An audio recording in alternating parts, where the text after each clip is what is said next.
قرینہ روح مکہ مدینہ آدمی کو بناتا ہے یہ انسان۔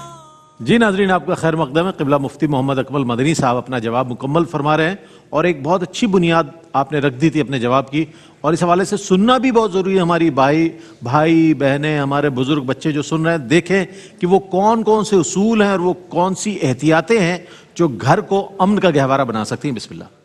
معافی کے سلسلے میں عرض کر رہا تھا کہ کبھی ہو جاتا ہے انسان سے بتقاضائے بشریت قصور سرزد ہو جاتا ہے۔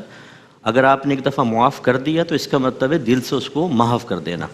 اب یہاں یہ ہوتا ہے کہ شوہر نے معافی مانگی، بیوی نے کہا چلو معاف کیا، لیکن جب جھگڑا ہوگا پرانی ساری باتیں دہرا دیں گے۔ پھر وہ شوہر کہے گا میں نے معافی مانگ تو لی تھی بھائی، ایسی معافی کو میں نہیں مانتی، پھر شروع ہوگا۔ اور یہی پھر شوہر کا مسئلہ ہوتا ہے۔ اسے تیسری چیز ہوتی ہے وہ درگزر نہ کرنا۔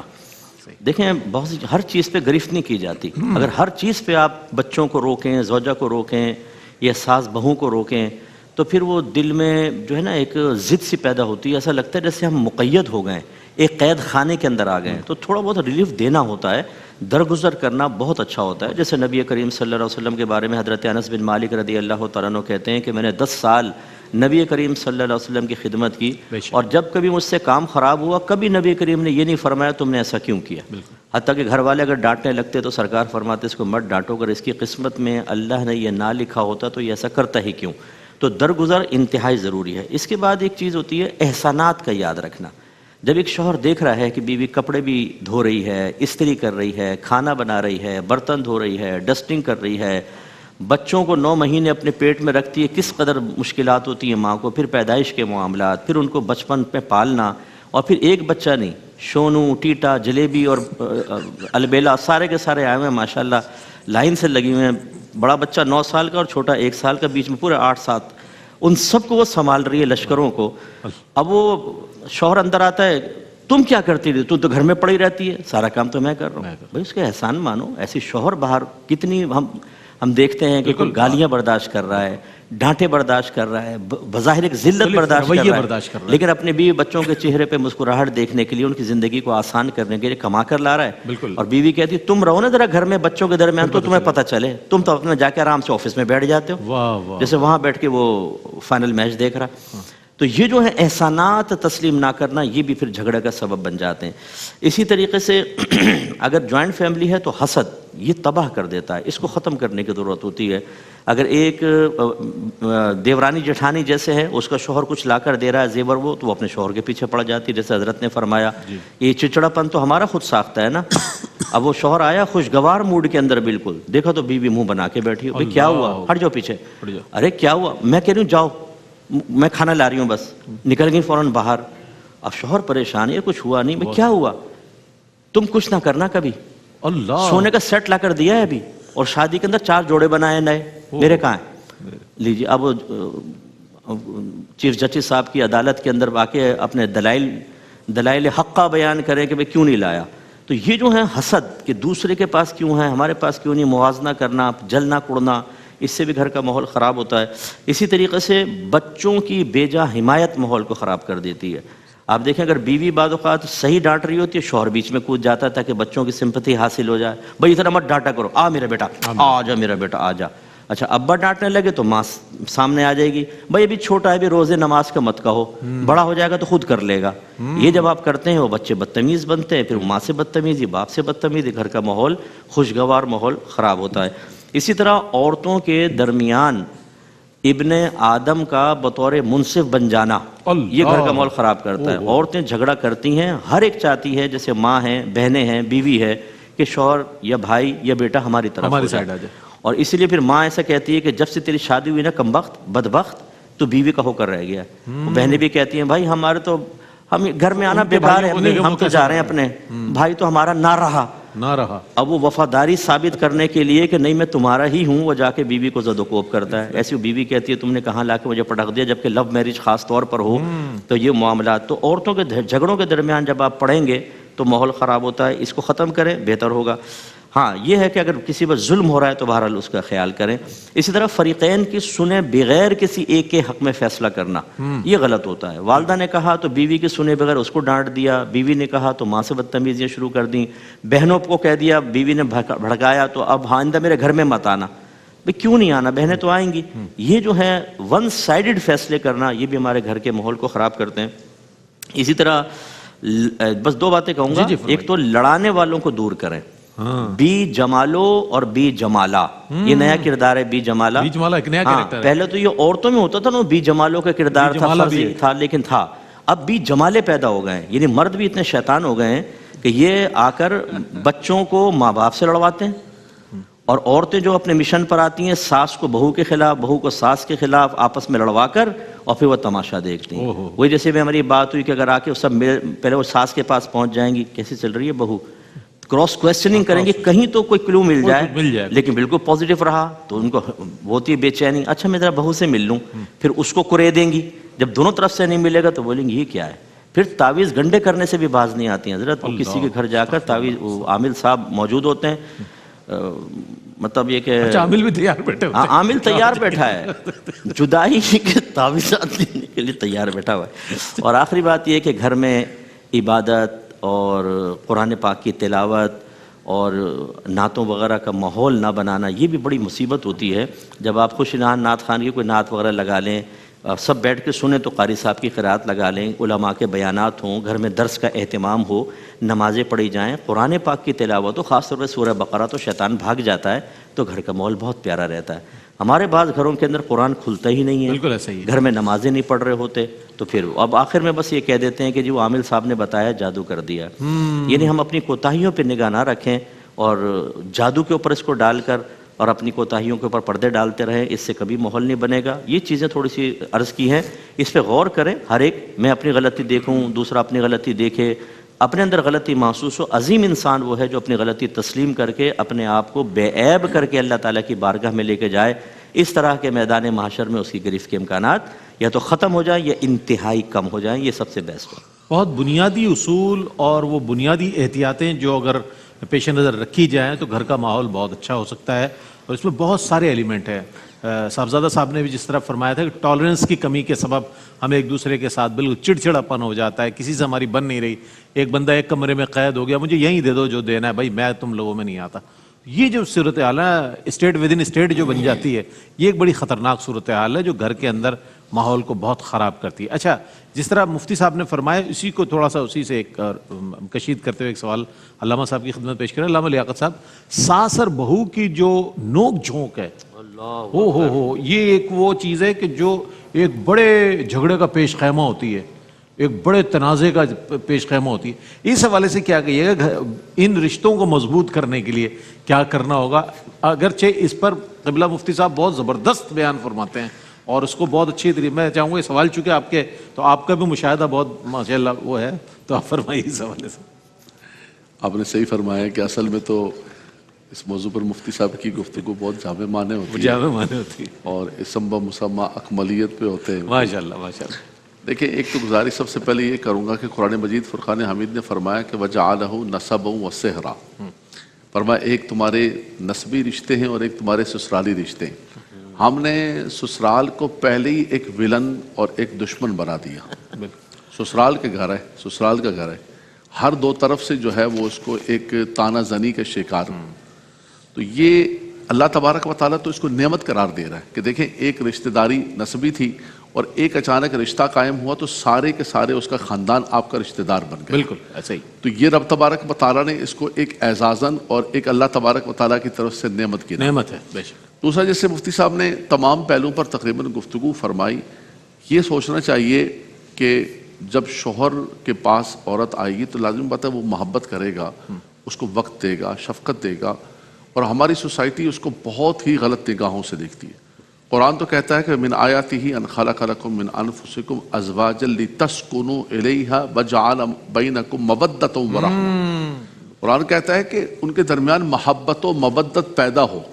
یعنی رب تبارک و تعالیٰ کی خواہش, رب تبارک و تعالیٰ کا جو ایک حکم ہے وہ یہ ہے, رب تبارک و تعالیٰ کی جو چاہت ہے وہ یہ ہے کہ میاں بیوی کے درمیان محبت پیدا ہو. بالکل.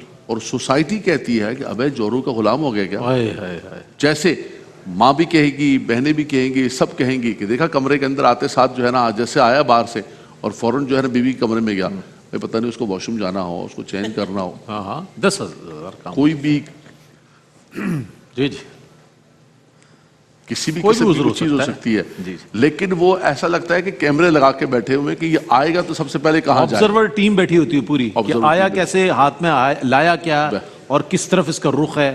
تو یہ میں سمجھتا ہوں کہ اس نے اتنی خرابی پیدا کر دی ہے کہ وہ یعنی شوہر بھی بیچارہ بہت پریشان ہو جاتا ہے کہ یار میں نے تو شادی کی تھی. وہ فٹ بال کیا بن گیا ہو نا, وہ تو ماں اور بہنوں اور بیوی کے درمیان فٹ بال بن گیا. میں جیسے مفتی صاحب کل فرما رہے تھے کہ جو مقاصد نکاح ہے, نکاح پر یہ بھی علماء کی ذمہ داری ہے. ہم تو جاتے ہیں سامنے فارم رکھا ہوتا ہے, ہاں بھائی کون ہے وکیل, کون ہے گواہ, یہ نہیں, ایک کم سے کم. اور پھر وہ ایک اجتماع بھی ہوتا ہے, بچیاں بھی ہوتی ہیں, نوجوان بچے بھی ہوتے ہیں, تربیت کی جائے بچوں کی اور ان کو سکھایا جائے کہ بیٹا دیکھو یہ ایک نیا زندگی کا سفر شروع ہو رہا ہے جہاں ایک والدین کا مقام ہے, وَقَضَىٰ رَبُّكَ أَلَّا تَعْبُدُوا إِلَّا إِيَّاهُ بِالْوَالِدَيْنِ إِحْسَانًا, ان کا مقام و مرتبہ ہے. ادھر بیوی کا بھی ایک مقام مرتبہ ہے, تمہیں اس کی بھی عزت اور رسپیکٹ کرنی ہے. هُنَّ لِبَاسٌ لَكُمْ وَأَنْتُمْ لِبَاسٌ لَهُنَّ وَعَاشِرُوهُنَّ بِالْمَعْرُوفِ. تم نے جو ہے ان کو ایک عرف عام کے مطابق جو اس کی عزت ہے, رسپیکٹ ہے, جو اس کو دینا ہے. میں سمجھتا ہوں کہ یہ ایک دونوں کو اگر بیلنس رکھ کے چلیں. بچیاں جو ہماری آتی ہیں وہ بچیاں یہ سمجھیں کہ یہ میری ماں ہے, یہ میں ان کو وہی عزت دوں اور وہی وقار. میں اپنے ماں باپ کے گھر پہ بھی کام کرتی تھی نا, میری ماں بھی مجھے کچھ کہتی تھی نا, تو وہ کبھی تو مجھے برا نہیں لگا. آج ساس کچھ کہہ رہی ہے تو مجھے کیوں برا لگا. بہت اچھی بات کی آپ. اسی طرح ہماری بچی کسی کے گھر بیاہ کے جاتی ہے, بھائی میرا داماد اتنا پیارا ہے ماشاء اللہ, اللہ نظر بد سے بچائے, اتنا پیار کرتا ہے. اور ادھر آپ کا بیٹا اگر بہو سے پیار کرے تو آپ کو بہت برا لگ جائے گا, بولے یہ کیسا انسان ہے, یہ تو پیار کرنا شروع ہو گیا. تو یہ آپ کا اس کا مطلب ہے کہ دوہرا معیار ہے. بالکل آپ کی منافقت ہے, آپ کا اس طرح دوہرا بیٹی کے معیار ساتھ ہے. بیٹی کسی گھر میں چلی جائے خوش ہے تو بہت خوش ہے, بہت خوش کسی کی ہے. بیٹی اپنے گھر خوش ہے تو کیوں خوش ہے. داماد اگر اس کے ساتھ ہیلپ کرتا ہے, کام کرتا ہے, داماد اگر اس کا خیال رکھتا ہے تو 10 لوگوں کو سنائیں گی کہ بھائی دیکھو ماشاءاللہ اللہ نے کتنا اچھا داماد دیا, اور یہی کام آپ کا بیٹا کرے گا تو آپ وہ چڑھا کے بیٹھ جائیں گی. تو اب مجھے بتائیں کہ وہ گھر کیسے خیر و عافیت سے اور سکون سے ہو سکتا ہے. تو اس کے درمیان یہی ہے جو ایک آئیڈیل پوزیشن ہے. ایک ہم تمنا کر سکتے ہیں, ایک بات کر سکتے ہیں, اگر آپ یہ بات کر سکتے ہیں. جی اگر آپ اجازت دیں تو ایک وقفہ لے لیتے ہیں, وقفے کے بعد انشاءاللہ اپنے جواب کو مکمل فرمائیں گے علامہ لیاقت حسین اظہری صاحب, اور اس کے بعد ہم صاحبزادہ صاحب کی جانب بڑھیں گے. آپ ہمارے ساتھ رہیے. رحمتوں کا مہینہ, عظمتوں کا سفینہ, زندگی کا قرینہ, روح مکہ مدینہ, آدمی کا مدینہ آدمی کو بناتا ہے. جی ناظرین, آپ کا خیر مقدم ہے اور آج گھریلو مسائل پر بات ہو رہی ہے. علامہ لیاقت حسین اظہری صاحب اپنا جواب مکمل فرما دیں تو ہم آگے بڑھتے ہیں. جی بسم اللہ. بس اس میں یہی گزارش کر رہا تھا کہ بچیاں اپنی والدہ کا درجہ دیں, اور جو ساس ہیں وہ اگر اپنی بیٹی کا درجہ دیں اور اس نظر سے دیکھیں اور زندگی جو ہے کھلے دل سے گزاریں. اس میں مفتی صاحب نے جیسے جوائنٹ فیملی کا آغاز کے اندر گفتگو کیا, اس میں ہماری جو ویمن کمیونٹی ہے یہ بڑا اچھا کرتی ہے کہ جیسے جیسے بچوں کی شادیاں ہوتی ہیں ان کو آہستہ آہستہ الگ کرتے ہیں. یا تو گھر ہی پہلے سے بول دیتے ہیں بھائی الگ لینا ہے, یا اوپر نیچے جیسے منزلوں کا فرما رہے تھے کہ پورشن کر دیتے ہیں, یا کسی کے پاس زیادہ وسعت ہے تو برابر کے اندر گھر ملا کے بیچ میں سے جوائنٹ سسٹم بنا دیتے ہیں. جی فیملی جوائنٹ بھی رہتی ہے اور تھوڑی الگ بھی رہتی ہے. یہ اگر تھوڑی سی آسانی ہو جائے تو میں سمجھتا ہوں کہ اس سے بھی قربتیں بھی بڑی فائدہ مند ہوتی ہیں. ساس جو ہے وہ دادی بنتی ہے, وہ بچوں کا پوتوں کا جو خیال رکھتی ہے, ان کی صحت کا, اس کے جو تجربات ہوتے ہیں وہ آج کے نئی جنریشن جو ہے نہیں کر سکتے. بالکل. اچھا دوسرا یہ ہے کہ بچوں کے اندر ٹالرنس نہیں ہے اس وقت, الگ ہونے کا تو بڑا شوق ہوتا ہے, لیکن آپس میں بھی 4 دن چل نہیں سکتے. یہ ان کو لگتا ہے یہ کہ ہمارا الگ گھر ہوگا اور کیا بات ہوگی, فلان ہوگا, لیکن اس گھر کے اندر 4 دن نہیں. تو یہ بھی سمجھ لیں کہ ان دادیوں کے جو تجربات ہیں زندگی کے وہ آپ کے نئی جنریشن تک منتقل ہو رہا ہے, نئے نسل تک منتقل ہو رہا ہے. تو اس کو آپ جتنا کریں گے یہ آپ کے لیے فائدہ مند ہوگا, رحمت ہوگا, برکت ہوگا. بالکل. میں اس موضوع پہ زیادہ بات تو نہیں کر سکا, ہمارے ان دونوں بزرگوں نے اتنے گہرے تجربات پیش کیے عوامی کہ اس کے بعد کچھ کر نہیں سکے. اور ڈاکٹر صاحب نے بڑی اچھی بات کہی, کہ دیکھو بھائی بات تو ساری کر رہے ہیں لیکن یہ بھی یاد رکھو سب نے گھر بھی واپس جانا ہے۔ میں نکل رہا تھا تو میں نے اپنی بہو سے کہا، میں نے کہا بھائی آج آپ لوگوں کا موضوع ہے دونوں ساس بہو کا۔ اچھا، تو بہو میرے نے دھمکی لگائی، بولے پپا ہمارا نہیں ذکر کیا نا آپ نے تو اچھا نہیں ہوگا۔ ہاں، اور اپنے گھر بھی جانا ظاہر ہے، بالکل گھر جانا ہے۔ تو الحمدللہ میری بہو اور میرے گھر والے ایک آئیڈیل گھرانے کا، ایک محبت پیار کا ہے۔ اللہ ان کے درمیان یہ محبت قائم دائم رکھے اور ہر گھر کا ایسا ہو۔ ماشاءاللہ۔ یہ تو ہے کہ جو لوگ علم دین سے آراستہ و پیراستہ ہوتے ہیں، چونکہ وہ ساری چیزوں کو جانتے ہیں، معرفت رکھتے ہیں مسائل کی، تو گھر کا ماحول بہت اچھا ہوتا ہے، ان کے رویے بھی بہت اچھے ہوتے ہیں۔ کہیں کہیں ایسا کوئی اونچ نیچ ہو جاتا ہے، لیکن علم دین سے جو لوگ وابستہ ہیں، میں نے ان کی مثالیں دی، جیسے قبلہ مفتی اکمل صاحب نے فرمایا، علامہ لیاقت صاحب یا ڈاکٹر صاحب فرما رہے ہیں۔ اچھا، ہم آگے بڑھتے ہیں، اور جیسے طرح قبلہ مفتی اکمل صاحب نے فرمایا کہ گھر میں دینی ماحول ہو، تلاوت ہو، محافل ہو، بچوں سے نعتیں سن لیں، درود شریف کا ایک کثرت ہو، تو اس سے بھی بڑی برکتیں ہوتی ہیں اور شیطان کے حملوں سے محفوظ رہتا ہے گھر۔ اسی طرح تحائف دینے سے ایک دوسرے کو اور اس طرح سے ماحول کو سازگار بنانے میں کیا یہ چیزیں معاون ثابت ہو سکتی ہیں؟ کیا فرمائیں گے اس حوالے سے؟ جی بالکل، بات یہ ہے کہ تحائف کا تبادلہ، ہدیہ بھی کہہ لیں آپ، یہ صرف معاشرتی روایت یا رسم و رواج ہی سے تعلق نہیں رکھتا، بلکہ یہ شرعی حیثیت بھی ہے اس کی۔ حضور اکرم صلی اللہ تعالی علیہ وآلہ وسلم نے تحائف کے لین دین میں یہاں تک بھی جو عمل فرمایا، جو ہمارے سامنے ہے آپ کی سیرت طیبہ میں، کہ کافر کا ہدیہ بھی قبول کر لیا تحفہ اور کافر کو دیا بھی تحفہ۔ تو مسلمانوں میں تو بہت زیادہ آپس میں اس کا لین دین اس لیے اچھا ہے کہ اس سے گھر کا ماحول بہت اچھا اور خوشگوار رہ سکتا ہے۔ اب دیکھیے تحائف میں یہ ہوتا ہے کہ اگر آپ شوہر بیوی کو کوئی تحفہ دے رہا ہے تو اس کی کارکردگی میں اچھا اضافہ گھر کے اندر ہو سکتا ہے۔ اسی طرح بچوں میں اگر باپ تحفے دے رہا ہے ان کو، تو ان کی جو صلاحیت ہے، علمی صلاحیت، وہ زیادہ سے زیادہ بڑھ سکتی ہے۔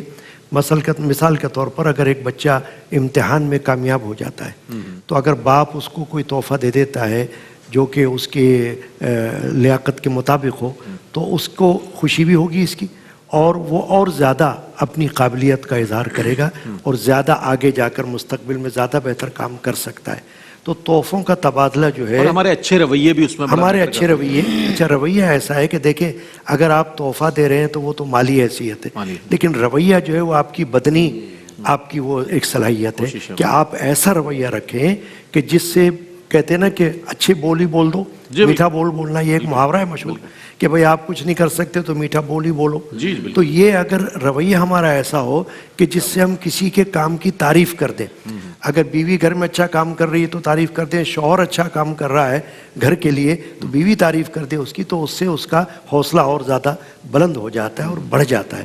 اسی طرح بچے بچی اگر اچھا کام کر رہے ہیں تو ان کو آپ ان کی تعریفی کلمات ان کے لیے کہہ دیں تو اس سے ان کو زیادہ اچھا لگتا ہے۔ اگر آپ نے تحفہ بھی دے دیا تو بھی اچھی بات ہے، لیکن اگر کبھی نہیں دیا اور آپ نے اپنا رویہ کا اظہار ایسا کر دیا کہ جس سے ان کا دل خوش ہو گیا تو وہ آئندہ بھی اچھا کر سکتے ہیں۔ دیکھیے سرکار تو عالم مغفر بنی آدم صلی اللہ تعالی علیہ وآلہ وسلم سے یہ ثابت ہے کہ آپ نے یہ فرمایا کہ پڑوسن کو کچھ ہدیہ بھیجے یا تحفہ بھیجے، چاہے بکری کا کھر ہی کیوں نہ ہو۔ تو اس سے کیا مراد ہے کہ ضروری نہیں کہ تحفہ کوئی بیش قیمتی ہو، آپ تحفہ اگر دیتے ہیں اور خلوص نیت سے دیتے ہیں، اخلاص کے ساتھ دیتے ہیں تو اس کی بھی قدر ہوتی ہے اور آپس میں باہم رشتہ داریاں جو ہے وہ زیادہ مضبوط ہو سکتی ہیں۔ تو گھر کے اندر بھی ماحول کو اچھا رکھنے کے لیے یہ تحفوں کا جو آپس میں تبادلہ ہے یہ بہت اچھا ہوتا ہے، بہت اچھی اس کی مثال قائم ہو سکتی ہے۔ تو کوشش کرنا چاہیے گھر کے اندر رہتے ہوئے کہ اگر بچے اچھا کام کر رہے ہیں تو ان کی حوصلہ افزائی کی جائے، اپنی زبان سے جیسا آپ نے کہا رویے سے بھی ان کی یہ تعریف کی جائے تاکہ ان کو خوشی پیدا ہو کہ ہم نے اچھا کام کیا ہے، ہمارے باپ خوش ہو گئے یا ہماری ماں خوش ہو گئی تو ہم آئندہ بھی اچھا کام کریں، تو اس سے ان کی حوصلہ افزائی بھی ہوگی۔ اور اپریسیشن جو ہوتی ہے یہ زبان سے بھی ہوتی ہے اور جو تحفہ آپ دیتے ہیں کوئی اس سے بھی ہو جاتی ہے اپریسیشن۔ تو اس کو برقرار رکھنا چاہیے، گھر کے ماحول کو برقرار رکھنے کے لیے اس پر عمل پیرا ہونا چاہیے۔ بہت اچھی بات ہے، ہم بار بار نکتہ چینی کریں، بلکہ گھر میں جو ڈشز بنتی ہیں اگر آپ اس پر تحسین کے کلمات، ستائش کے کلمات، 2 کلمات اگر آپ کہہ دیں گے تو جو اتنی دیر چولہے کے پاس کھڑے ہو کر آپ کے لیے انواع و اقسام کی چیزیں تیار ہو رہی ہیں، اس کی کتنی دلجوئی ہوگی اور کتنا حوصلہ بڑھے گا۔ اسی طرح بچوں کے رزلٹس آتے ہیں، بچوں کی کارکردگی ہوتی ہے، اگر آپ اس پر بھی جو ہے ستائش کریں، ان کو شاباشی دیں، کوئی گفٹ دے دیں تاکہ وہ مزید موٹیویٹ ہوں اور مزید بہتر کارکردگی کر سکیں. ہمارا اس کے برعکس رویہ ہوتا ہے جو کہ بہت ہی غیر مناسب ہے. یعنی کہ جو بھی رزلٹ آ رہا ہو آپ نے صرف کمانے سے مطلب ہے، اور جو آپ کی بیوی ہے اس کو صرف پکانے سے مطلب ہے اور گھر چلتا رہے. یہ رویہ مناسب نہیں، جبکہ ہمیں باہمی طور پر گھر کے ماحول کو بہتر کرنے کے لیے کوشش کرنی ہوں گی. پیغام کے لیے میں علامہ لیاقت حسین اظہری صاحب سے گزارش کروں گا کہ پیغام دے دیں. آج کا موضوع بہت اہم موضوع ہے، ہر گھر کا موضوع ہے، ہر فرد کا موضوع. آپ کیا فرماتے ہیں؟ دیکھیے، ایک تو جیسے ڈاکٹر صاحب نے فرمایا کہ تہادو تحابو، کہ ہدیہ دو اور اس سے محبت پیدا ہوتی ہے. آقا دو جہاں صلی اللہ علیہ وسلم کا مبارک فرمان ہے. اس کے ذریعے بھی گھر کا ماحول آپ بہت زیادہ اچھا کر سکتے ہیں. اور قبلہ مفتی صاحب نے جیسے قرآن کی تلاوت کے بارے میں فرمایا، اللہ کے نبی صلی اللہ علیہ وسلم نے فرمایا لا تجعلوا بیوتکم مقابر، فرمایا اپنے گھروں کو قبرستان نہ بناؤ. جن گھروں کے اندر قرآن نہیں پڑھا جاتا، جن گھروں کے اندر اللہ تبارک و تعالیٰ کا ذکر نہیں ہوتا، درود و سلام نہیں ہوتا، وہ گھر جو ہے ان کے اندر محبتیں اور ان گھر کے اندر سکون نہیں ہوتا ہے. اور خاص طور پر جو ہے خاندان نقشبندیہ مجدیہ اور دوسرے سلاسل کے اندر بھی ہے کہ سورہ قریش گھر میں پڑھی جائے، گھر والے بیٹھ کے مل کے پڑھیں، اس کا ختم شریف کریں. اس سے بھی گھر کے اندر محبت پیدا ہوتی ہے، گھر کے اندر سکون ہوتا ہے. تو یہ مبارک صورتیں، مبارک کریمات، یہ چیزیں گھر کو، اور یہ چھوٹی چھوٹے معاملات جو ہیں یہ گھر کو سکون بنا سکتے ہیں. ہمارے یہاں آج یہ سمجھا جاتا ہے کہ شاید میں گھر کے اندر سامان زیادہ لے کے آ جاؤں گا، موبائل ہر ایک کے پاس مہنگا ہوگا، ہر ایک کے پاس ہوگا تو گھر کے اندر سکون ہوگا.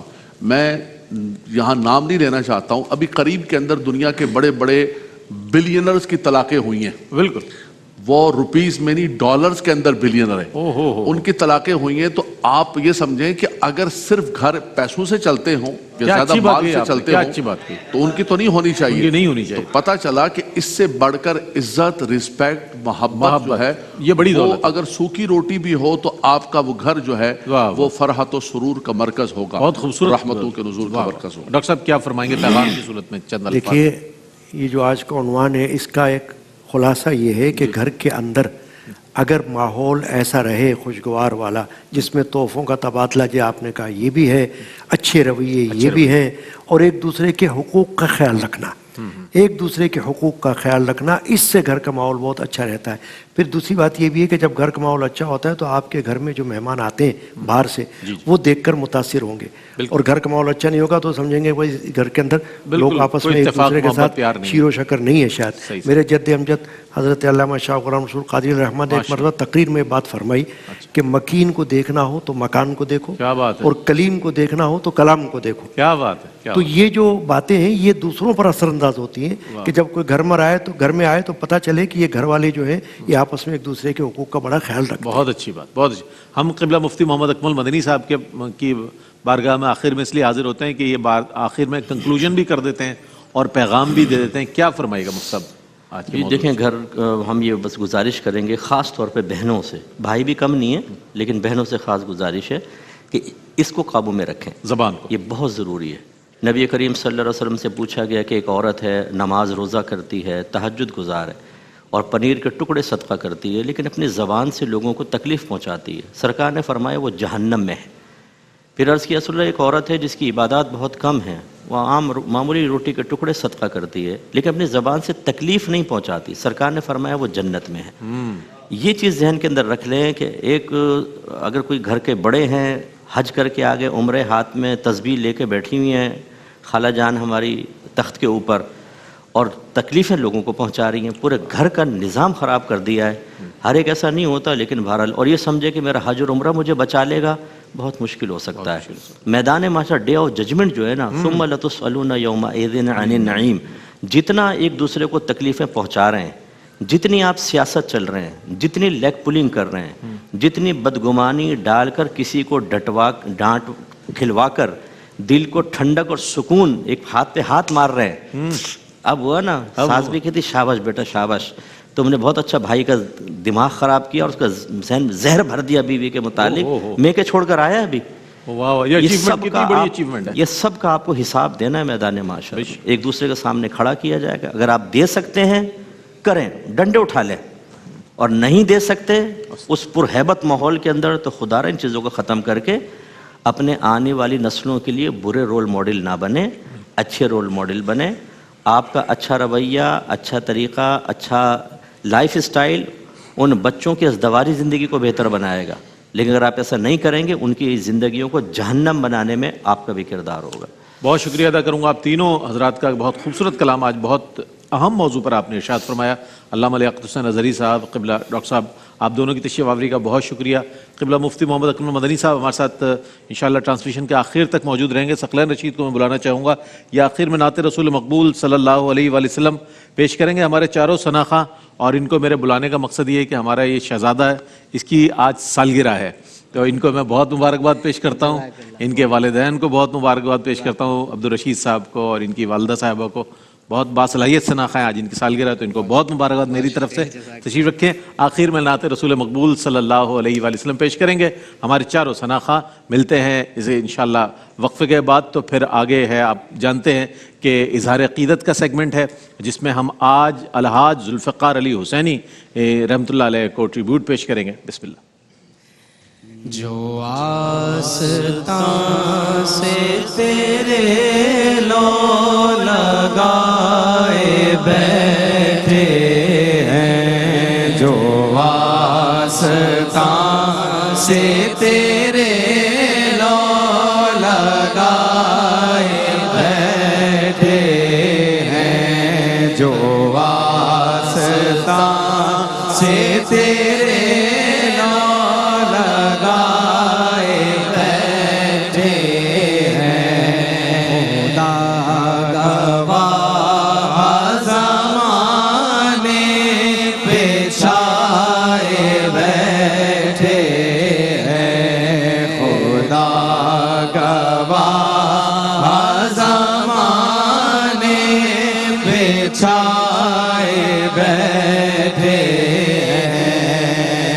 چمک رہی ہے جبینیں تیرے فقیروں کی،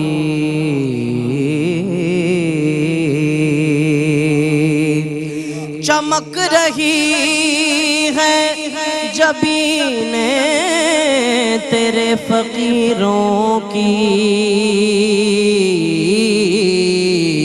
تجلیات کے سہرے سجائے بیٹھے ہیں، تجلیات کے سہرے سجائے بیٹھے ہیں،